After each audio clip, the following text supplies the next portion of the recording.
previous on Renegade Customs, we just put the tailgate in, so this is the next one. So we have a John Deere 5-ton lug splitter. I don't know what year it is. It's got an old school Britton Stratton flathead on it. I have no spark. That's what he said. So we're going to see if we can get this running and working again.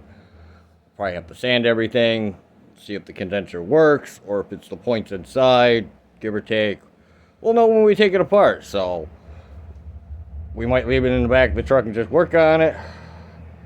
But tomorrow morning, I've got to go pick up a 800 horsepower freaking straight six BMW twin turbo fucking motor and all the parts and shit what I need. That's why we put the tailgate on. So if you didn't see that episode, watch it. If not, I don't give a crap. This is what we're doing next. Alright, so we can't take this cover off unless we take the wheel off. And I was going to do it in the truck, but it's not worth it. So we're going to pull it out of the truck, grab the ramp. So we put it down there. Then we can pull the truck out, and then we can work on that. Alright, let's get the castle nut off.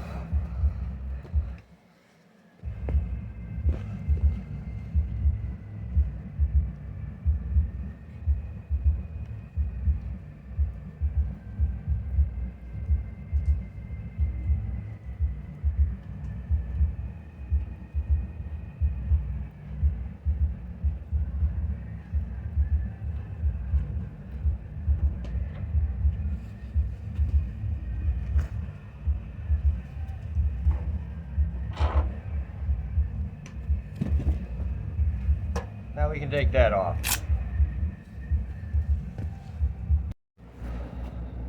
Alright, we got the 4 bolts out. I didn't take the throttle thing off because there's enough cable. So let's see how bad the inside of this is.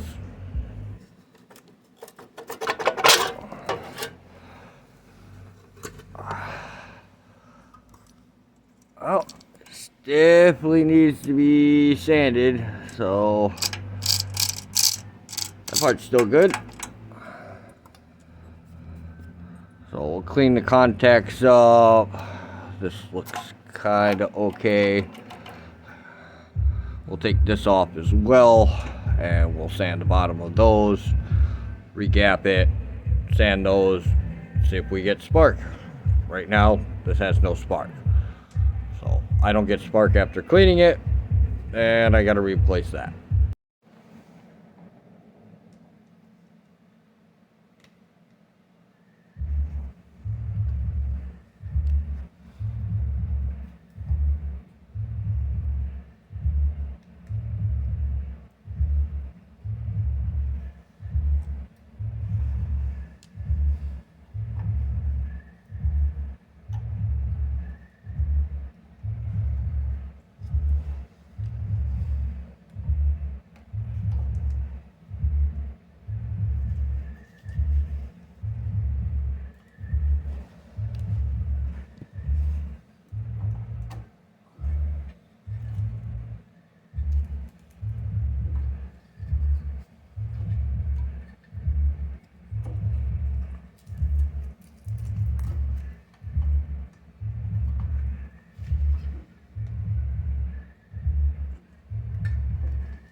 Well, it looks like I'm gonna have to replace it because the mouse fucking chewed through it.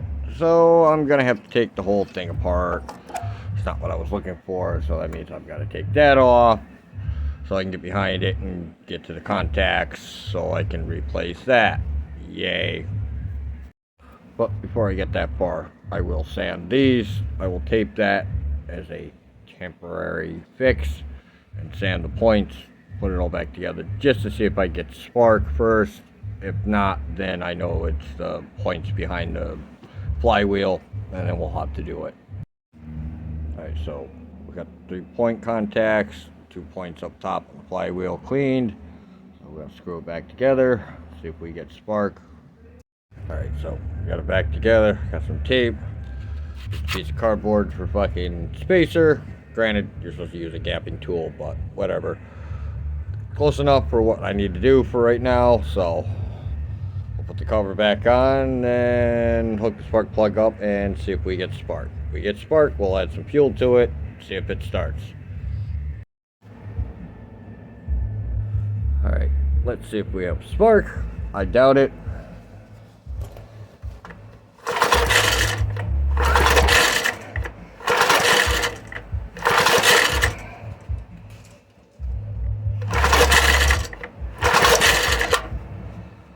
Nope, looks like we have no spark.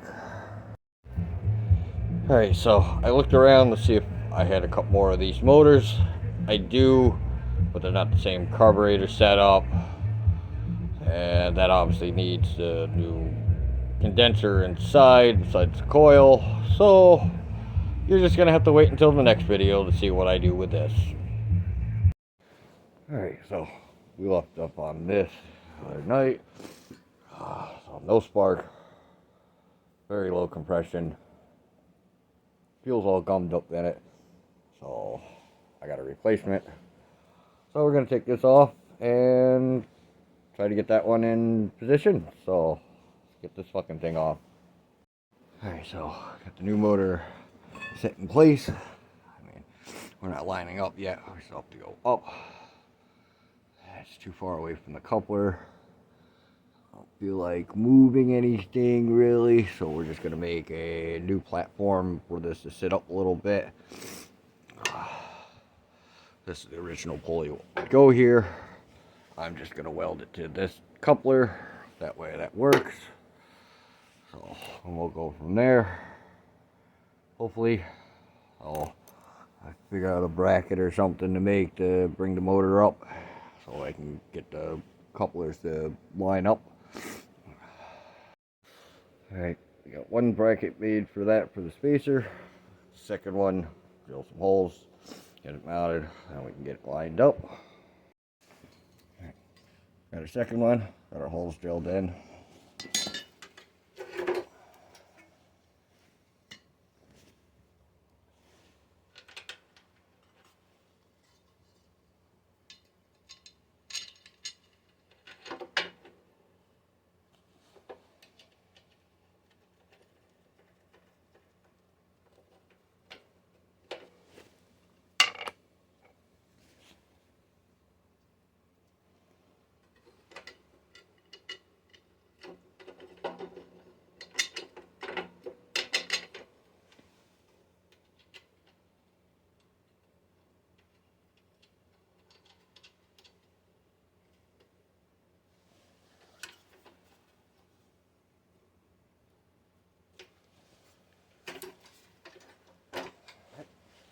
Legs. Let's see if we are close on our lineup.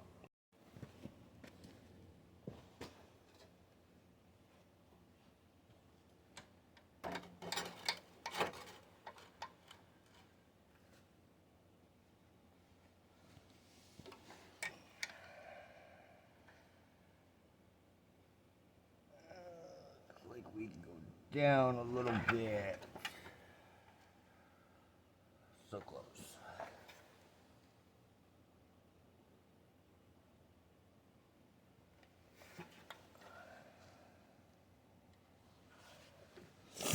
A little grinding and we'll be there. Alright, so we got it trimmed down a little bit. Now we're right in line where we need to be. Put the rubber coupler on. Oh, rubber's in. This part we got to put in. I got to take a little bit out inside. So it slips on. And we can weld this all down. Alright, so looks like we got the couplers all lined up. Do a couple quick tacks. Make sure it's secure.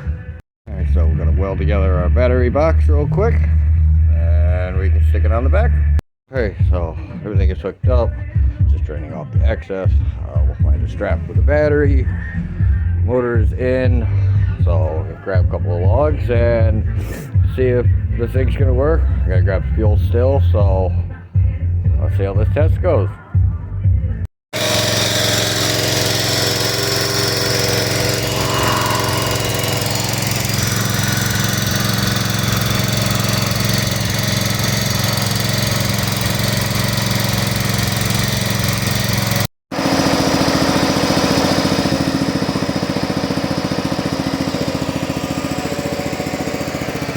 So we're going to sharpen this up a little bit more. That makes a difference.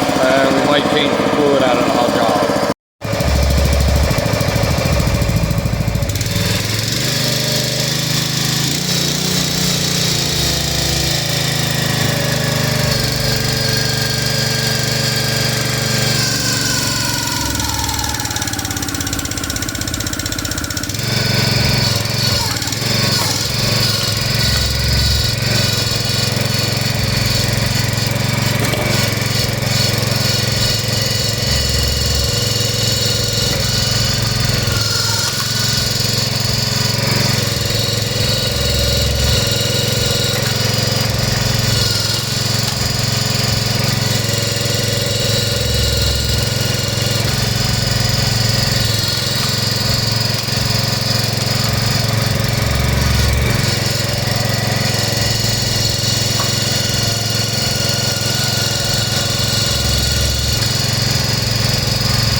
Alright, so everything's definitely working pretty good. Definitely need to do a hydraulic flush at some point. Again, I did change it, but you know, there's always stuff left, so. And this shit is fucking green. But that's what it was able to split. Green. I have not seen green hydraulic fluid in a long time, so. And it's a little shiny, so. Definitely probably gonna need seals for it eventually. But for right now, it should do what he needs to do. Still have to fix that piece, but I'll get to that later. The battery all zip tied down. Got the key zip tied in so he can't lose the key. I'll back the truck in and we'll get it loaded. Later.